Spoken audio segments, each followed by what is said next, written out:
కేంద్ర పౌర విమానయాన శాఖ సహాయ మంత్రి రామ్మోహన్ నాయుడు బెంగళూరులో నిర్వహిస్తున్న ఏరో ఇండియా 2025లో పాల్గొన్నారు. ఈ సందర్భంగా ఆయన హెచ్ఏఎల్ స్వదేశంలో తయారు చేసిన HJT-36 SS జెట్ విమానంలో ప్రయాణించారు. ఈ అరుదైన అవకాశం తనకు లభించినందుకు గర్వంగా ఉందని రామ్మోహన్ నాయుడు తెలిపారు.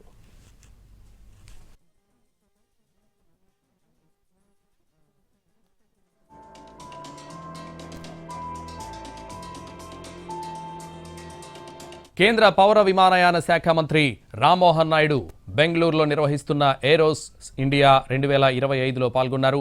ఈ సందర్భంగా ఆయన హెచ్ఏఎల్ స్వదేశంలో తయారు చేసిన HJT-36 SS జెట్ విమానంలో ప్రయాణించారు. ఈ అరుదైన అవకాశం తనకు లభించినందుకు గర్వంగా ఉందని రామ్మోహన్ నాయుడు తెలిపారు. విమానయాన రక్షణ రంగ పరికరాల తయారీలో రోజురోజుకు పెరుగుతున్న పరాక్రమానికి ఈ స్వదేశీ అద్భుతం నిదర్శనమన్నారు రామ్మోహన్ నాయుడు. ప్రధాని నరేంద్ర మోడీ ఆత్మ నిర్భర్ భారత్ లక్ష్య సాధనలో అత్యాధునిక సాంకేతిక పరిజ్ఞానంతో రక్షణ రంగంలో కొత్త శిఖరాలకు చేరుకుంటున్నామని తెలిపారు.